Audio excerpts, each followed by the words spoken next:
Hello student, welcome to ABT classes. ABT classes में आप सभी का स्वागत है। मैं यहाँ पर आप सभी के लिए साइंस का सैम्पल क्वेश्चन पेपर लेकर के आ रहा हूँ।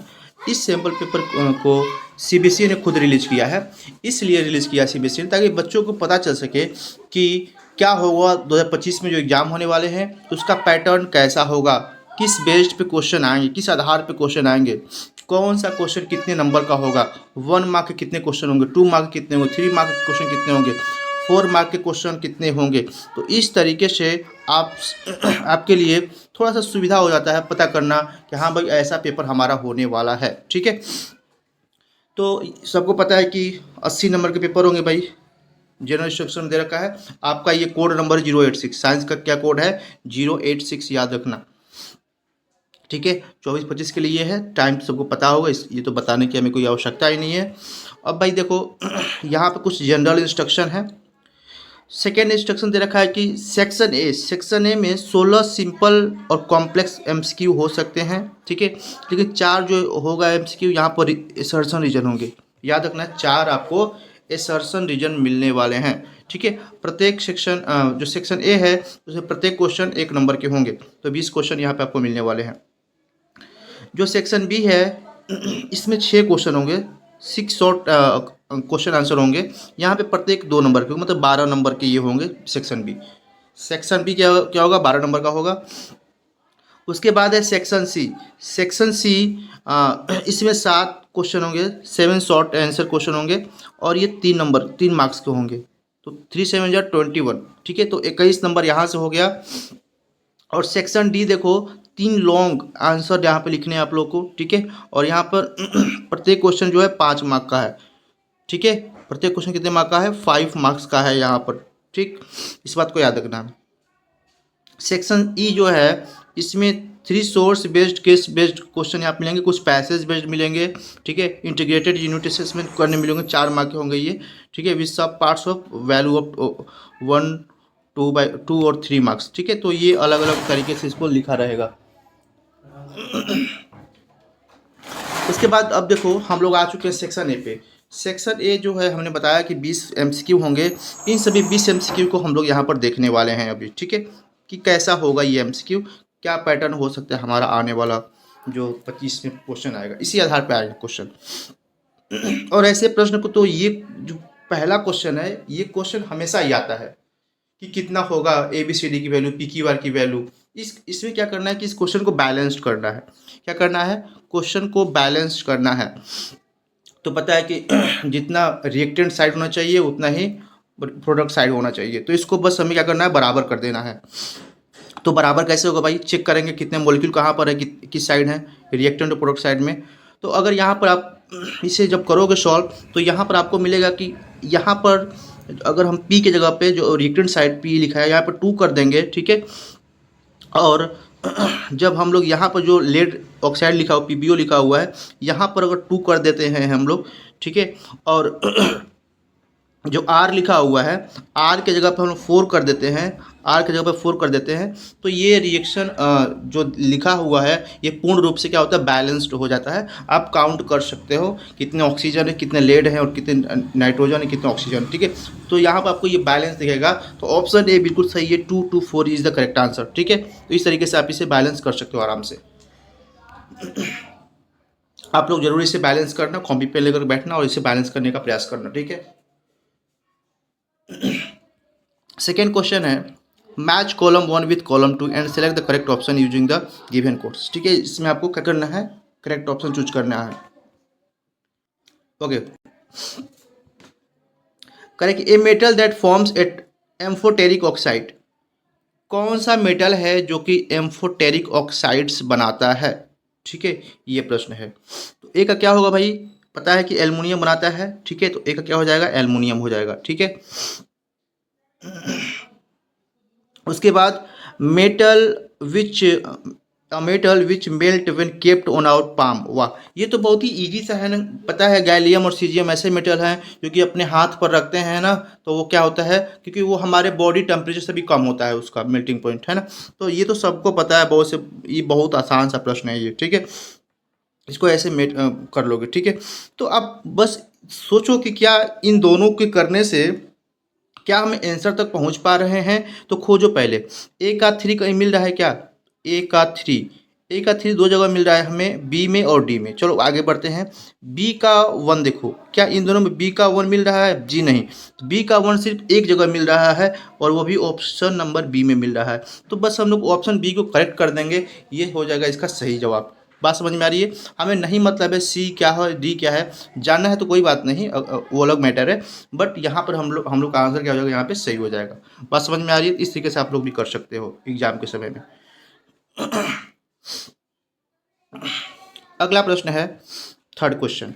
यहाँ से भी प्रश्न आते हैं। देखो क्वेश्चन का जो पैटर्न होता है फिक्स पैटर्न होता है ना। मैं बहुत लंबे समय से इस चीज़ को विजुलाइज करता आ रहा हूँ। जो क्वेश्चन पूछने का जो तरीका है एमसीक्यू वाला, और वो भी लॉन्ग आंसर शॉर्ट आंसर सभी का मैं बात कर रहा हूँ, एक फिक्स क्वेश्चन को ही उठाया जाता है, वहीं से थोड़ा तोड़ मोड़ के क्वेश्चन इधर उधर करके थोड़ा सा बस पेश कर दिया जाता है। ज़्यादा कुछ टफ और हार्ड टफ नहीं आते। ठीक है, ओके जी। क्वेश्चन नंबर थर्ड है, कह रहे कि the solution in the given figure is likely to be. ठीक है, ये कौन सा हो सकता है सॉल्यूशन बताना है। ठीक है, यहाँ पर दिख रहा है बल्ब डज नॉट ग्लो, यहाँ पे बल्ब जो है कि जल नहीं रहा है, ये लिखा हुआ है। ठीक है, बैटरी लगी हुई है, की लगा हुआ है, यहाँ पर सब कुछ लगा हुआ है, लेकिन बल्ब जल नहीं रहा है, ये लिख रखा है। तो कौन सा सॉल्यूशन होगा इसमें? तो देखो भाई बल्ब जल नहीं रहा है। ठीक है, तो ऑप्शन नंबर कौन सा हो जाएगा? ये ऑप्शन नंबर ए हो जाएगा, HNO3। ठीक है, HNO3 is the correct answer. ठीक है, चलते हैं आगे। 4 an aqueous solution a turns the phenolphthalein solution pink on adding of an aqueous solution B to A, the pink color disappear। उसके बाद क्या होता है, पिंक कलर धीरे धीरे डिसअपियर होना शुरू होता है। Which of the following statement is true for the solution a and b? कौन से इसमें सही है सॉल्यूशन ए और बी के लिए? ठीक है, तो A is strongly basic and B is weak base, तो ये तो गलत बोल रहा है, ये गलत होगा। बी में कह रहा है कि ए इज स्ट्रांगली एसिडिक, नहीं ये भी नहीं है। A has pH greater than 7 and b has pH less than, हाँ ये सही हो जाएगा, ऑप्शन नंबर सी करेक्ट है यहाँ पर। ठीक है, ऑप्शन नंबर सी क्या होगा यहाँ पे, बिल्कुल सही है। नेक्स्ट है क्वेश्चन नंबर 5। क्वेश्चन 5 कह रहा है कि when 50 gram of lead powder is added to 300 ml of blue copper sulfate solution after a few hours the sodium becomes colorless, this is an example of, ये किसका example है, उदाहरण है। ठीक है, तो ये बहुत ही आसान सा प्रश्न है, ये है डिस्प्लेसमेंट रिएक्शन का example, option c is correct. ठीक है, चलो भाई चलते हैं आगे क्वेश्चन नंबर 6 की ओर। क्वेश्चन 6 कह रहा है कि electronic configuration of 3 element x y z, यहाँ पे हमने लिया है 3 एलिमेंट का, x2 है एक्स ठीक है ना, एक्स वाई जेड, x2 8 7 दिखा रहा है एक्स का, y का दिखा रहा है 2 8 2 दिखा रहा है, z का 2 8 दिखा रहा है। ठीक है, बात समझ में आ रही है बात? चलो अब बता रहे किसका होगा, x and z are metals, x and y are non metal, x is non metal and y is metal. D में कह रहा है कि वाई ये non metal and z is metal. तो देखो अगर एक्स की बात करो तो लिखा है 2 8 10 17, क्या हो रहा है इसका 17। 17 क्या है भाई, मेटल या नॉन मेटल है? 17 मेटल है या फिर नॉन मेटल है? तो एक्स तो क्या है, ये नॉन मेटल है ना भाई, 17 क्या है, नॉन मेटल है, 17।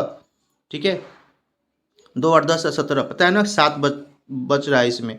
ठीक है, तो आप लोग पता होगा कि जिसमें 1 बच जाए लास्ट में, 2 बच जाए, 3 बच जाए, वही क्या होता है, मेटल होता है। जिसमें लास्ट में क्या बचे, 1 बचे, 2 बचे, 3 बचे, वो मेटल होता है। तो यहाँ पे लास्ट में 7 बच रहा है, तो क्या होगा, ये नॉन मेटल बन जाएगा। ये बात समझ में आ रही है मेरी? फिर देखो वाई वाले में क्या कह रहा है, 2 8 2, तो 2 8 10 2 12, 12 में तो 2 8 10 2 12, मतलब कि ये क्या हो जाएगा, वाई क्या हो जाएगा, मेटल हो जाएगा। वाई क्या हो जाएगा, मेटल। मैंने बताया ना 1 2 3 जिसमें बचता है वो क्या होता है, मेटल होता है। तो यहाँ पे 2 बच रहा है तो क्या होगा, ये मेटल हो गया। जेड कह 2 8 10, ठीक है, मतलब कि ये तो इनर्ट गैस हो जाएगा, क्योंकि पता है कि ये 2 8, क्योंकि इसका लास्ट जो ऑर्बिट है वो क्या है, फुलफिल है। ठीक है ना, तो 2 8 10 जीरो जीरो यहाँ पे हो जाएगा, तो ये क्या हो गया, ये तो अलग ही मैटर में चला गया। ठीक है ना, ये इनर्ट गैस की कैटेगरी में ये नियोन हो जाएगा। ठीक है, क्या हो जाएगा, नियोन है ये। ठीक है, जेड नियोन है। तो इसमें पूछ क्या रहा था कि कह रहे कि एक्स मेटल या non metal, metal non metal सिर्फ जिक्र कर रहा है ये। तो पहला तो y and z are metal, बिल्कुल गलत है भाई, ये तो नहीं होगा। X and y are non metal, नहीं भाई, एक मेटल एक नॉन मेटल है। X is a non metal, हाँ भाई एक्स नॉन मेटल था, ठीक है। वाई मेटल है, हाँ बिल्कुल बिल्कुल, ऑप्शन सी। ऑप्शन सी यहाँ पर क्या है, सही जवाब है। तो इस तरीके से आप लोग को करेक्ट कर लेना है आंसर को। सातवां है, which of the following is an endothermic reaction. इसमें से कौन सा इंडोथर्मिक रिएक्शन है। इंडोथर्मिक, दो प्रकार के रिएक्शन होते हैं, इंडोथर्मिक एक्सोथर्मिक, आप लोगों ने पढ़ा होगा, बहुत ही आसान सा प्रश्न है ये। तो कौन सा है ये बताना है। बर्निंग ऑफ कैंडल, जी नहीं। Cooking of food, cooking of food, हाँ भाई, कुकिंग ऑफ फूड में क्या करते हो आप, भोजन को चावल को आप चावल को गैस पर रखते हो, फिर उसको हीट करते हो, तो क्या करता है वो, हीट को ऑब्जर्व करता है। तो यहाँ पर ठीक है ना, तो इंडोथर्मिक, ठीक है, तो इंडोथर्मिक है, cooking of food is the correct answer, ठीक है, ऑप्शन बी इज करेक्ट यहाँ पर, ठीक है। Next question number 8, during cellular oxidation of glucose, ATP is produced along the formation of other product in this reaction. Which of the following event is associated with production of maximum ATP molecules per molecules of glucose during this process? Synthesis of, तो आप लोगों ने इस प्रश्न को पढ़ा भी होगा कि क्या इसका सही आंसर होगा। तो ऑप्शन ए रहेगा ethanol in yeast, lactic acid in muscle cells, carbon dioxide in yeast cell, carbon dioxide in human cell. तो क्या होगा सही जवाब, सही जवाब है option number d, carbon dioxide in human cells. Question number 9 है, during which of the following stages of the circulation of the blood in a normal human being, ठीक है, जो नॉर्मल ह्यूमन बींग में सर्कुलेशन होता है blood का, the oxygenated blood is pump to all parts of the body. इसके बारे में पूछ रहा है कि the oxygenated blood is pump to all parts of the body, ठीक है। तो ये क्या है, contraction of left atrium, contraction of left ventricle, relaxation of right atrium, relaxation of right ventricle. तो ये तो बहुत ही इजी सा प्रश्न पूछ रहा है, बहुत ज़्यादा हार्ड और टफ नहीं है। तो कॉन्ट्रेक्शन ऑफ क्या होता है, लेफ्ट वेंट्रिकल होता है, ऑप्शन नंबर बी यहाँ पर क्या है, बिल्कुल बिल्कुल सही है, ठीक है। Contraction of left ventricle is correct answer. आप लोग भी इस प्रश्न का जवाब आराम से सोच के देना, ठीक है। क्वेश्चन नंबर 10 है, which of the following adaptation in herbivorous help in digestion of cellulose. Which of the following adaptation in herbivorous help in digestion of cellulose. Option A है longer large intestine, smaller large intestine, smaller small intestine, longer small intestine. जी यहाँ पर सही जवाब है longer small intestine, option D बिल्कुल सही जवाब है यहाँ पे। अगला प्रश्न है, वो क्वेश्चन को थोड़ा सा, ये जो एसक्यूपी है सैम्पल क्वेश्चन पेपर, थोड़ा सा क्वेश्चन को घुमा फिरा के, डायरेक्ट क्वेश्चन नहीं पूछ रहा है डायरेक्टली, थोड़ा क्वेश्चन को एनालाइज करने का प्रयास करवा रहा है। पहले क्वेश्चन कुछ आया करते जो कि थोड़ा सा डायरेक्ट होते थे, बट अब डायरेक्टली नहीं है, थोड़ा सा क्वेश्चन को घुमा फिरा रहा है, बच्चे थोड़ा सा ध्यान दे, कॉन्सेंट्रेट करके पढ़ें, ठीक है। पैटर्न देख के आप लोगों को समझ में आ रहा होगा। 11 क्वेश्चन है, there was a cerebellar dysfunction in a patient, which of the following activities will get disturb in this patient as a result of this, ठीक है। तो किस प्रकार का डिस्टर्बेंस देखने को मिलेगा भाई, ये पूछ रहा है, ठीक है। तो सेरिबुलर डिसफंक्शन हो गया किसी पेशेंट में, तो क्या हो सकता है उसके साथ, ठीक है। Salivation, hunger control, posture and balance, regulation of blood pressure. जी इसका पोस्चर एंड बैलेंस इसका सही जवाब है, ठीक है ना, पोस्चर और बैलेंस।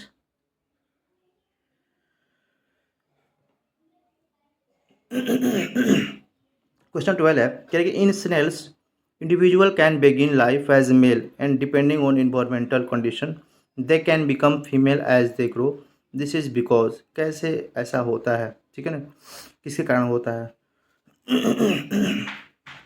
कह रहे कि male snails have dominant genetic makeup, क्या ऐसा होता है स्नेल में। Female snails have dominant genetic makeup, नहीं ये भी नहीं होता भाई। Expression of sex chromosomes can change in snails life time, sex is not genetically determined in cell. जी बिल्कुल सही जवाब, ऑप्शन डी सही जवाब है यहाँ पर, ठीक है। Sex is not genetically determined in snails, option D बिल्कुल यहाँ पर सही जवाब है, ठीक है।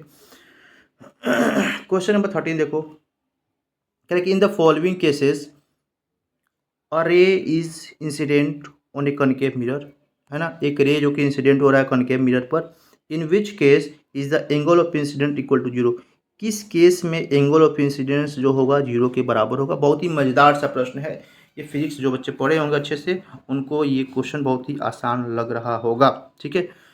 पहला करे कि रे पैरेलल टू, नहीं भाई ये तो गड़बड़ हो जाएगा, a ray passing through the centre of curvature and incident obliquely, जी बिल्कुल option B is correct answer, option B यहाँ पर सही है, ठीक है। ये लो फिर से प्रश्न आ गया, हाँ जी, क्वेश्चन नंबर 14, ठीक है। कह रहा है कि व्हाइट लाइट आ रही है, ग्लास प्रिज्म से गुजर रही है, ए और बी। कह रहा है कि choose the correct option in the colour of the rays of for a और बी, ए का कलर क्या होगा और बी का कलर क्या होगा, ठीक है। तो क्या क्या होने वाला है कलर बताना है, ठीक है। कह रहे कि ब्लू रेड, मतलब कि ए का बता रहा है ब्लू और इसका बता रहा है रेड बता रहा है, ठीक है। नहीं भाई, ग्रीन ग्रीन येलो नहीं, हाँ तो ऑप्शन नंबर सी क्या होगा, रेड और वायलेट होगा, रेड और वायलेट को, ठीक है ना। होता है ना विवगियोर, पढ़े हो ना, वी और विवगियोर आर, तो वायलेट और रेड, ठीक है। नीचे शुरू होता है, ठीक है ना, विवगियोर नीचे से स्टार्ट होता है और आर ऊपर में पहुंचता है, ठीक है ना, विवगियोर, ठीक है। तो ऐसे याद रखना है। चलो भाई, तो ये समझ में आ गया, ऑप्शन नंबर सी क्या है यहाँ पर, बिल्कुल सही जवाब है ऑप्शन सी। क्वेश्चन नंबर 15 है, आइडेंटिफाई द करेक्ट स्टेटमेंट, इसमें से सही स्टेटमेंट को चूज करना है। कह रहे the energy available to the producers is maximum because, energy available to the producers is maximum because, कह रहे कि ए, ऑप्शन ए कह रहे it is the first trophic level which absorb 1% of light energy directly from the source, ठीक। B कह रहा है, नहीं ये वाला गलत, ऑप्शन ए गलत है। बी कह रहा है कि utilize the most of chemical energy for its own respiration, ठीक है, ग्रोथ, रिप्रोडक्शन और मूवमेंट, ये भी गलत कह रहा है। सी कह रहा है यूटिलाइज 10% ऑफ लाइट एनर्जी, अच्छा ये देखो सही बोल रहा है, and transport the rest of, हाँ जी ये ऑप्शन सी बिल्कुल सही जवाब है। इसको 10% को याद रखना बहुत ही, बार बार घुमा फिरा के यहाँ से प्रश्न पूछता है ये, ठीक है, ऑप्शन सी करेक्ट है। 16 question number, which of the following is not a role of decomposers in the ecosystem, इसमें से कौन सा रोल नहीं है, ठीक है, डिकम्पोजर का इकोसिस्टम में, ठीक है, इकोसिस्टम में डिकम्पोजर्स का कौन सा रोल नहीं है, ठीक है। नेचुरल रिप्लेनिशमेंट ऑफ सॉइल, अरे यार ये तो रोल नहीं है पूछा है, तो रोल है ना इसका, तो ये तो गलत हो जाएगा, ये तो रोल है ही। इनरिचमेंट ऑफ ऑक्सीजन, हाँ ऑप्शन बी सही है, ये इसका रोल नहीं है, ठीक है, ऑप्शन बी, ठीक। 17 में चलते हैं, 17। अब देखो यहाँ पर असर्शन और रीजन है, ठीक है, 4 क्वेश्चन दे रखा था कि 4 क्वेश्चन आएगा असर्शन रीजन से, तो इसके लिए आपको प्रिपेयर रहना है भाई साथ, ठीक है, 4 क्वेश्चन के लिए। अब यहाँ पर ध्यान देने वाली बात क्या रहती है, यहाँ पर ABCD आपको यहाँ से चुनना होगा, कौन ABCD, ठीक है। चलो तो 17 कह रहा है कि on adding dilute HCl to a test tube containing a substance X, ठीक है, HCl ले रहे हो, ठीक है, कोई सब्सटेंस X उसमें डाल रहे हो, अब कलरलेस गैस इज प्रोड्यूस, उसमें से क्या हो रहा है, कलरलेस गैस प्रोड्यूस हो रहा है, which give a pop sound, जो कि पॉप साउंड निकाल रहा है, ठीक है, when a burning match stick, जब उसके पास अब मैच, ये तो बहुत ही आसान प्रश्न दे दिया भाई, ये सभी बच्चे इसके बारे में जानते हैं, ठीक है ना, अबाउट नियर इट, ठीक है। रीजन कह रहा है कि in this reaction mean metal is displace by hydrogen, कि इसमें मेटल जो है कि डिस्प्लेस करेगा हाइड्रोजन को, ठीक है, जी बिल्कुल, असर्शन भी सही बता रहा है और रीजन भी सही बता रहा है, ठीक है, और एक्सप्लेनेशन भी सही कर रहा है ये, तो ये ऑप्शन ए बिल्कुल सही होगा, both A and R true and R is the correct explanation of A, बिल्कुल 17वां का ए सही जवाब है, ठीक है। 18 अभी यही देखते हैं हम लोग, 18 क्वेश्चन नंबर, ठीक है। करें कि the number of chromosome in a cell and in a germ cell is not the same in any species, हाँ होते हैं, किसी किसी में नहीं होते हैं बराबर, ठीक है, सेम नहीं होते हैं। रीजन कह रहा है कि when two germ cell combine there is store of normal number of chromosome in a species. ठीक है, बिल्कुल सही बोल रहा है। देखो असर्शन रीजन सही है, लेकिन जो रीजन है ना इसको एक्सप्लेन नहीं कर रहा है। ठीक है, इस वजह से ऑप्शन बी यहाँ पर क्या हो जाएगा, सही हो जाएगा। ऑप्शन बी करेक्ट है यहाँ पर। वैसे ही ऑप्शन नंबर क्वेश्चन नंबर 19 में आते हैं हम लोग। क्वेश्चन नंबर 19, ठीक। क्वेश्चन नंबर 90 कह रहा है कि a convex mirror always forms an image behind it and the image formed is virtual. बिल्कुल सही बता रहा है भाई। रीजन कह रहा है कि according to the sign convention the focal length of convex mirror is positive. Focal length of convex, हाँ हाँ ये तो होता है। और ये कह रहा है convex mirror always forms an image, ठीक है, and image form is virtual, जी ठीक है। ओके, ए और बी दोनों मतलब कि ए और आर दोनों सही है और सर्चन रीजन दोनों ही सही है, लेकिन ये इसको एक्सप्लेन नहीं कर रहा है। इसका मतलब कि ऑप्शन बी यहाँ पे क्या हो जाएगा, सही हो जाएगा। ठीक है। नेक्स्ट है, कह रहा है कि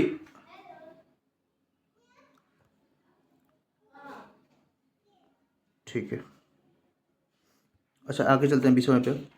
असर्शन कह रहा है कि if the lion are remove from a food chain, अच्छा लाइन को हटा देंगे फूड चेन से अगर, तो कह रहा है कि it will not affect the food chain. Food chain को कोई इफेक्ट नहीं होगा, ये कह रहा है साफ साफ, ये असर्शन बता रहा है। If the plant are remove from a food chain it will disturb the ecosystem, क्योंकि ये इकोसिस्टम को डिस्टर्ब कर देगा, है ना। तो यहाँ पे इसके अकॉर्डिंग कुछ दे रखा है क्या, ठीक है। तो देखो भाई यहाँ पर ऑप्शन डी को देखना, एक फॉल्स लिखा है, क्योंकि भाई लॉयन को हटाओगे तो भी तो इकोसिस्टम बर्बाद होगा ना, ऐसे थोड़ी कि तो ये सभी जो छोटे छोटे जानवर हैं उसकी जनसंख्या बहुत ज़्यादा बढ़ जाएगी। हिरण हो गए, खरगोश हो गए, ये सभी जो हैं, है ना, हार्बीवोरस वाली की जनसंख्या बहुत ज़्यादा बढ़ जाएगी। तो ऑप्शन ए तो गड़बड़ दे रहा है। अगर ऑप्शन ए को ही आप गड़बड़ करते हो तो देखो ध्यान से यहाँ पर ए फॉल्स सिर्फ किस में है, तो डी में है। ए फॉल्स किस में, सिर्फ और सिर्फ डी में है। ठीक है, ऑप्शन डी करेक्ट। ठीक है, नाउ हम लोग आ चुके हैं बच्चों सेक्शन बी पे। ठीक है, सेक्शन बी मैंने बताया कितने क्वेश्चन है, 4 क्वेश्चन है सेक्शन बी में। ठीक है, नहीं 4 नहीं 6 थे ना, 6 क्वेश्चन थे। ठीक है, सेक्शन बी में। तो मैं आपको ये बताना चाहता हूँ कि सेक्शन बी जो है इस क्वेश्चन का, आप लोगों को पीडीएफ और प्लस इसका आंसर, जो क्वेश्चन है इसका आंसर दोनों ही मैं अपने टेलीग्राम ग्रुप पे डाल दूंगा। ठीक है, और आप आराम से उसको अच्छे से क्वेश्चन विद आंसर आप वहाँ पे पढ़ सकते हो। वैसे मैं यहाँ पर प्रत्येक क्वेश्चन को एक बार आपके नज़रों से घुमा देना चाहता हूँ इस वीडियो में। ठीक है, क्योंकि अगर मैं पूरे क्वेश्चन को करूँगा तो बहुत ही लंबा हो जाएगा वीडियो। ठीक है, जो कि थोड़ी सी मुश्किल हो जाएगी इसको अपडेट करने में, समझ में आई। तो मैं इसको थोड़ा सा आगे की ओर बढ़ाते जा रहा हूँ और आप लोग ध्यान से इसे पढ़ते जाना। ठीक है, सेक्शन बी क्वेश्चन नंबर 21 ये रहा। ठीक है, आइडेंटिफाई करना है reaction stating the reason for your answer. ठीक है, आप इसके लिए अपना रीजन दे सकते हो। ठीक, अगर चाहते हो इसका आंसर देखना तो मैं इसका आंसर भी दिखा सकता हूँ, क्योंकि सीबीएसई ने दिया है, मेरा खुद का आंसर नहीं है। This answer is for CBSE. ठीक है, ये सीबीएसई ने ही इस आंसर को प्रोवाइड किया है, ठीक है, आप लोगों के लिए। ठीक है ना, तो ये आंसर सीबीएसई ने आप लोगों के लिए प्रोवाइड किया है कि भाई कैसे लिखना है पेपर को, इस बात को ध्यान रखें। तो मैं एक दिखा रहा हूँ एक क्वेश्चन को भी आप लोगों को, ताकि कैसे लिखना है 21 का आंसर आप लोग जरूर देखेंगे। ओके भाई, तो देखो आप लोग सेक्शन बी क्वेश्चन नंबर 21 का आंसर कितनी अच्छे से लिख रखा है कि 0.5 आपको एक स्टेट में लिखने को मिलेंगे। ये इतना लिखोगे तो 0.5 और एक्स्ट्रा मिल जाएगा। तो ये सब पूरे अच्छे तरीके से लिखते हो तो आपको 2 मार्क्स यहाँ पे मिल जाते हैं। बात समझ में आ रही है। तो इस तरीके से सीबीएसई ने डिस्क्राइब कर रखा है कि आपको कैसे कैसे आंसर मिलेंगे किस किस क्वेश्चन पर। ठीक है, चलते हैं अगले क्वेश्चन नंबर 22 के पास। क्वेश्चन नंबर 22 आप लोगों को दिख रहा है, differentiate between alveoli and nephron on the basis of the following points. ठीक है ना, इस पॉइंट के आधार पर क्या करना है, डिफ्रेंशिएट करना है। फीचर्स, स्ट्रक्चर एंड लोकेशन और फंक्शन एल्वोलाई का और नेफ्रॉन का बताना है आप लोग को। चलते हैं देखते हैं कि सीबीएसई ने क्या, आप लोग खुद अपने दिमाग में सोचो कि क्या आप इसका आंसर हो सकता है। अब हम आपको सीबीएसई का आंसर दिखा, सीबीएसई ने क्या दी जी बिल्कुल। तो आप लोग देखिए इसका आंसर, फीचर्स है ना, स्ट्रक्चर और फंक्शन। ठीक है, balloon like structure present at the terminals ends of bronchioles in lungs. Nephron tubular structure present in kidney.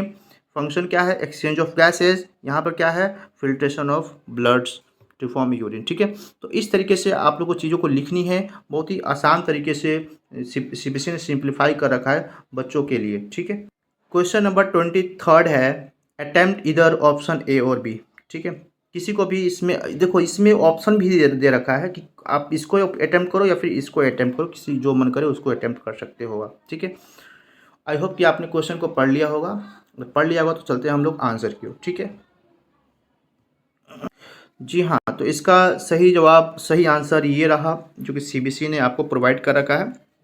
मैं यहाँ पर अपने खुद के कोई विचार नहीं रखूँगा, ये सीबीएसई का प्रश्न है, सीबीएसई ने क्वेश्चन दे रखा है, तो वो उसका आंसर खुद दिया है, ताकि बच्चे वहाँ पर सीबीएसई को कैसे, किस तरीके से नंबर देना है उसने दे रखा है, तो आप लोग इसी तरीके से करेंगे तो शायद आपको अच्छे से अच्छे मार्क्स मिल सकते हैं, ठीक है। तो आप लोग इसी चीज़ों का ध्यान रखेंगे, ठीक है ना। हर किसी के आइडियाज़ को फॉलो नहीं करनी है, सीबीएसई ने जो गाइडलाइन दे रखा है उसको ही फॉलो करनी है। कैसे आपको नंबर मिल, देख रहे हो, आपको स्टेप स्टेप पे नंबर मिला है, 0.5 0.5 0.5 0.5। तो ऐसे ही लिखना है। पता चला कि आप लिखना शुरू कर दिए, ऊपर से लेकर नीचे तक एक पैसेज बना के लिख दिए, नहीं लिखना है ब्रदर वैसे, है ना। ऐसे लिखोगे तो आप लोगों को नंबर कट सकते हैं या फिर कम नंबर मिल सकते हैं, ठीक है। तो सीबीएसई के गाइडलाइन को आप लोग ज़रूर फॉलो करो, ये कहना है मेरा, ठीक है। तो बच्चों, ये 23 क्वेश्चन ये यहाँ तक हमने देख लिया। तो इसी तरीके से आप लोग को मैं पूरा पीडीएफ, मैं इसे डिस्क्रिप्शन बॉक्स में लिंक दे दूंगा, ठीक है। आप लोग वहाँ से डाउनलोड कर लेना और आप आराम से इस पीडीएफ को पढ़ना, क्वेश्चन आंसर सब कुछ आप लोग को यहाँ पे अवेलेबल रहेगा। तो मिलते हैं अगले वीडियो में। Thanks for listening. जय हिंद सभी को। आप लोग जरूर डाउनलोड कर लेना इस वीडियो को, ठीक है। जो ये SQP है, सैम्पल क्वेश्चन पेपर है सीबीएसई का।